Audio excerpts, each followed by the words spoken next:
নেহা কিছু বলে না, তার চোখে ভয়, কিন্তু পা থামে না।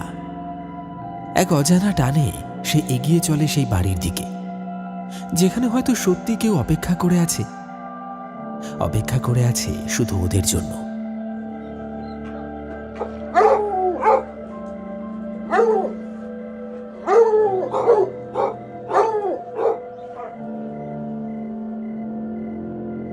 রূপম, লাইটগুলো ঠিক করে এনেছিস তো?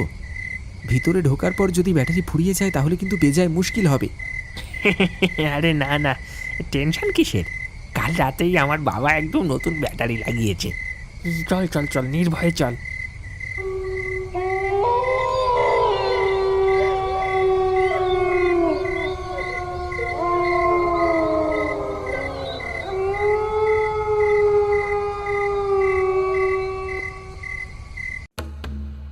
ঋদ্ধি, রূপম, একটা কথা বলি শোনো।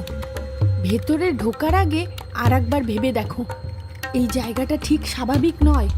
আমি বলছি এখানে কিছু একটা গড়বড় আছে, আমাদের বিপদ হতে পারে। আরে এত ভয় পাচ্ছিস কেন? আমরা তিনজন একসাথে আছি না? আরে ভয় পাওয়ার কিছু নেই, চল চল। তারা তিনজন ধীরে ধীরে এগিয়ে এসে দাঁড়ালো সেই অভিশপ্ত ভুতুড়ে বাড়ির সামনে। ঘোর অন্ধকারে চারিদিক নিঝুম, নিস্তব্ধ। আশেপাশে কোনো জনমানবের চিহ্ন নেই, এমনকি ঝিঁঝি পোকার একটি ডাকও শোনা যাচ্ছে না।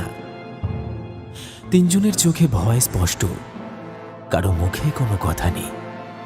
তারা চারপাশটা ভালো করে তাকিয়ে দেখল সামনে দুটো তালগাছ মাথা উঁচু করে দাঁড়িয়ে আছে, যেন পাহারাদার। হাওয়ায় গাছের ডাল দুলছে ভয়ঙ্কর ভাবে।